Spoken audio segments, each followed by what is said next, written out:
Of course, I was very curious. Like you were involved with the ISL in the first league, and like in the initial phases, at least they were getting all these superstars who probably would had retired at least a few years Correct. back, and that Correct. okay as they're basically nothing more than eye candy, and probably it was like you get the fanfare, but it dies out. I mean, like if you like Roberto Carlos was an amazing player, and probably you getting him was very good for the league, maybe promotional wise, but you begin to question the league probably because that guy retired like quite a while back.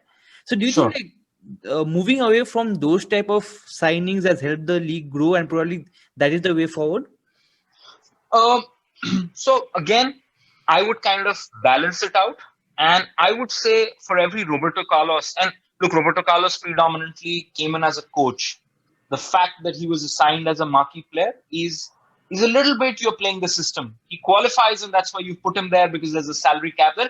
There are lots of permutation combinations, but every Roberto Carlos, you would have an Ilano, you'd have Maluda, you'd have Northeast United had Joan Capdevila, and I must tell you, it's not just on the ground. And of course, Joan was possibly at the end of his playing career, but he went and played for a Belgium top division club after that, and a fantastic professional, a fantastic professional. I cannot, stress enough that he brought in a lot. He was a very the greatest thing about the greatest players are the ones at the absolute top is that they're very humble. They don't look at themselves as prima donnas.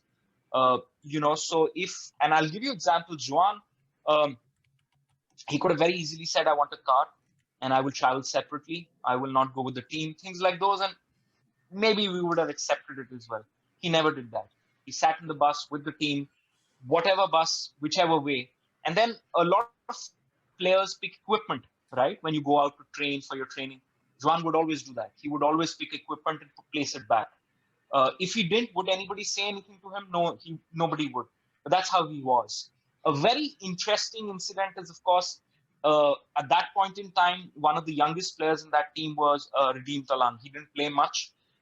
We were in Calcutta, and I say this only to kind of point out what kind of a person a player like that is. He's a World Cup winner. He's not a simple guy.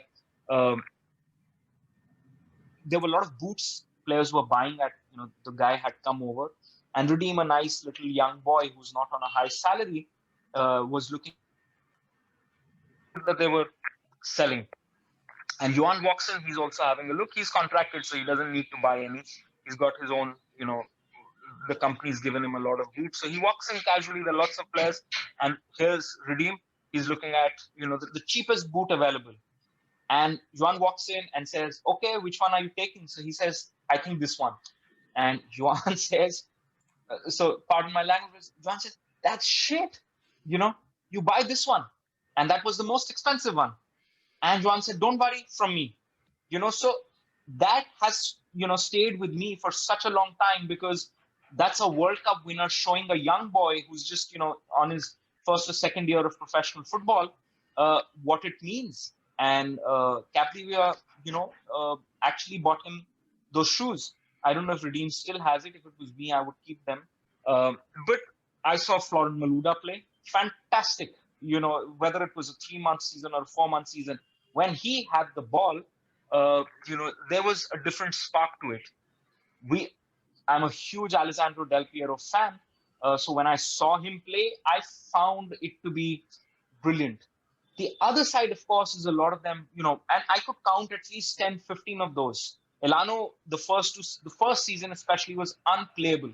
Now he's a marquee player, but he was unplayable in that league for whatever it's worth. I could say Lucio was a brilliant example. A lot of players at Goa told me he was very good. There was I think, Northern Irish international at Kerala, and I seem to have forgotten his name. A lot. Do you remember his name? No. I think Ian Hume was there in the first season. Ian Hume. Yeah, in at Kerala.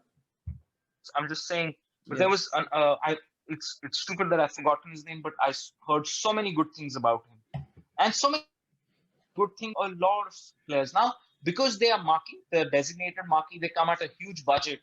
Uh, the media becomes very strong on them, and we're very willing to write them off. But Diego Forlan came and he scored a lot of goals, so there's nothing wrong or right about it.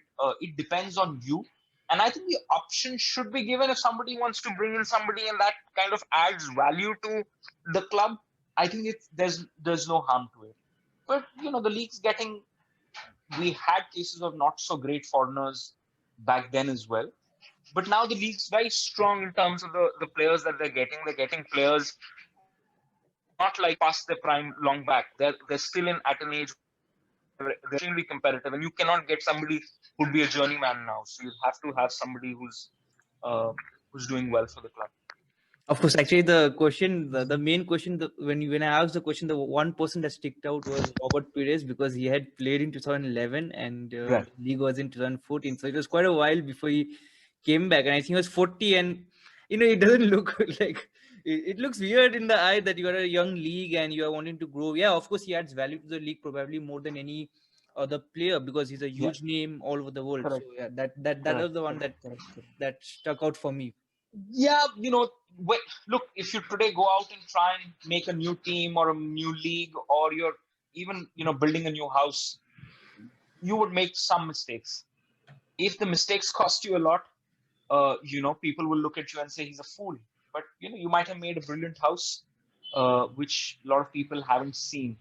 Robert Perez, is when he's Robert Perez, and when he moves around, you have to see the number of people that want to come and see him and shake his hands and get his autograph and things like that. Right, it can always say that that didn't work, but it was a good effort. I'd say yes.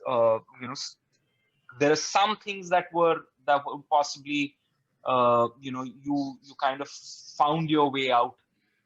In Rize did really well. He played for 2 seasons, so mixed bag there. I would say it was not a bad idea.